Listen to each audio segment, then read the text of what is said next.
मुकेश अंबानी की Reliance industry limited अब renewable energy जैसे हाइड्रोजन, विंड, सोलर, फ्यूल और बैटरी मैन्युफैक्चरिंग के बिजनेस में उतर रही है। इसका विजन है 2035 तक दुनिया की सबसे टॉप एनर्जी कंपनी में से एक बनना। इस लॉन्ग टर्म विजन को अचीव करने के लिए कंपनी रोड मैप बना चुकी है। रिलायंस क्यों रिन्यूएबल एनर्जी स्पेस में आ रहा है, क्या क्या स्टेप ले रहा है, इस वीडियो में हम वही जानेंगे। तो चलिए शुरू करते हैं।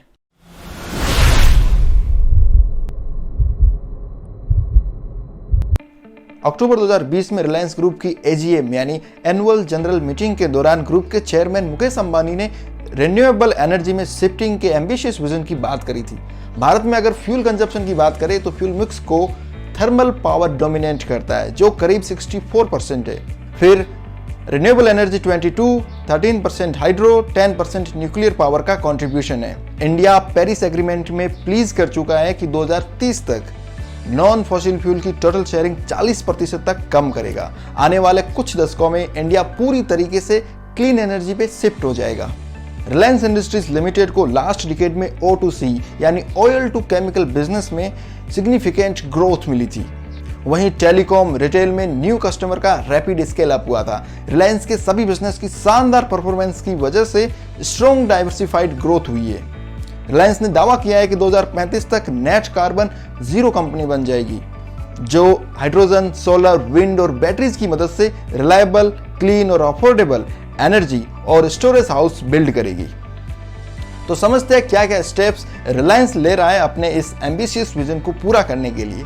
तो पहला स्टेप है बैटरी मैन्युफैक्चरिंग। फरवरी 2021 में रिलायंस ग्रुप ने अनाउंस किया था कि वो बैटरी मैन्युफैक्चरिंग करेगा। lithiumion.org में छपी रिपोर्ट के मुताबिक Reliance group 25 gigawatt hour capacity की फैक्ट्री बना सकता है जो करीब $3.5 बिलियन की लागत से बनेगी। ये फैक्ट्री महाराष्ट्र या गुजरात स्टेट में बन सकती है। भारत सरकार लिथियम के इंपोर्ट के लिए अग्रेसिव है। इंडियन गवर्नमेंट की खनिज विदेश इंडिया लिमिटेड नाम की कंपनी अर्जेंटीना, बोल्विया और चिली की फर्म्स के साथ लिथियम इंपोर्ट के पैक्ट कर चुकी है। टेस्ला के इंडिया में आने से और गवर्नमेंट की इनिशिएटिव की वजह से इलेक्ट्रिकल व्हीकल का चलन आने वाले सालों में बढ़ेगा और इलेक्ट्रिकल व्हीकल में लिथियम बैटरी अहम होती है। इसके अलावा मोबाइल टावर, सोलर और विंड एनर्जी के प्रोजेक्ट में भी लिथियम बैटरी लगती है। मतलब साफ है, आने वाले सालों में लिथियम नेक्स्ट ऑयल की तरह काम करेगा और रिलायंस ये मौका खोना नहीं चाहता। और सेकंड स्टेप है joint venture with BP. British oil company BP PLC और रिलायंस इंडस्ट्रीज ने RBML नाम से जॉइंट वेंचर किया है। ये जॉइंट वेंचर 2019 में हुआ था जिसमें 49% की हिस्सेदारी BP PLC की है और 51% की हिस्सेदारी रिलायंस ग्रुप की है। इस जॉइंट वेंचर के लिए BP ने रिलायंस को $1 बिलियन दिए थे और इस जॉइंट वेंचर का एम है करंट फ्यूल रिटेलिंग के नेटवर्क को एक्सपांड करना। इसके अलावा इंडियन कंज्यूमर को लोअर एमिशन के साथ एडवांस फ्यूल देना, इलेक्ट्रिकल व्हीकल के चार्जिंग स्टेशन का नेटवर्क बिल्ड करना और लो कार्बन सॉल्यूशन प्रोवाइड करना।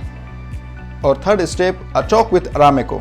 रिलायंस ग्रुप सऊदी अरब की ऑयल कंपनी अरामेको के साथ ऑयल टू केमिकल बिजनेस में 20% स्टेक को बेचने को लेकर बातचीत कर रही है। अगर ये डील हो जाती है तो रिलायंस ग्रुप को $75 बिलियन मिलेंगे। ये राशि Reliance group solar, wind, batteries के बिजनेस में इस्तेमाल करेगी।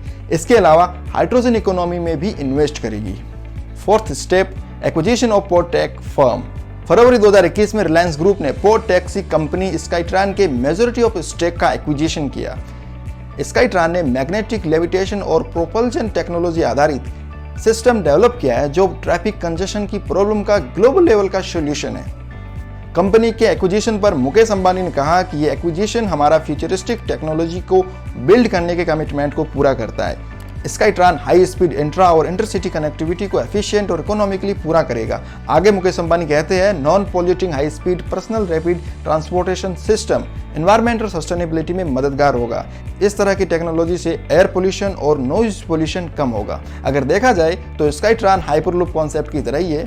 हाइपरलूप लॉन्ग डिस्टेंस के लिए है, वहीं स्काईट्रॉन इंट्रासिटी के लिए है, मतलब कम दूरी के लिए। फिफ्थ स्टेप है रिसाइकलिंग गोल्स। रिलायंस ग्रुप की गुजरात के जामनगर में लार्जेस्ट सिंगल साइट रिफाइनरी है जिसकी कैपेसिटी 1.24 मिलियन बैरल क्रूड को प्रोसेस करने की है। energyworld.com में छपी रिपोर्ट के मुताबिक रिफाइनरी में निकलने वाली CO2 को रिसाइकल करके रिलायंस यूजफुल प्रोडक्ट और केमिकल बनाएगा। कंपनी इस तरह की टेक्नोलॉजी पर भी काम कर रही है। इसके अलावा रिलायंस ग्रुप प्लास्टिक वेस्ट को एक यूजफुल रिसोर्सेज के रूप में देख रहा है। प्लास्टिक का इस्तेमाल करके रोड कंस्ट्रक्शन करेगी और नॉन रिसाइक्लेबल प्लास्टिक वेस्ट से वाटर रेजिस्टेंट किया जा सकता है। Global investment bank Morgan Stanley ने एक्सपेक्ट किया है कि रिलायंस आने वाले 10 सालों में 13 से 15 बिलियन डॉलर एनर्जी और बैटरी मैन्युफैक्चरिंग में इन्वेस्ट करेगा। रिन्यूएबल एनर्जी बिजनेस का प्रिंसिपल कार्बन रिसाइकलिंग और सर्कुलर इकोनॉमी पर टिका है। इस मल्टी ट्रिलियन अपॉर्चुनिटी को ग्रैब करने के लिए रिलायंस पूरी तरीके से तैयार हो रहा है।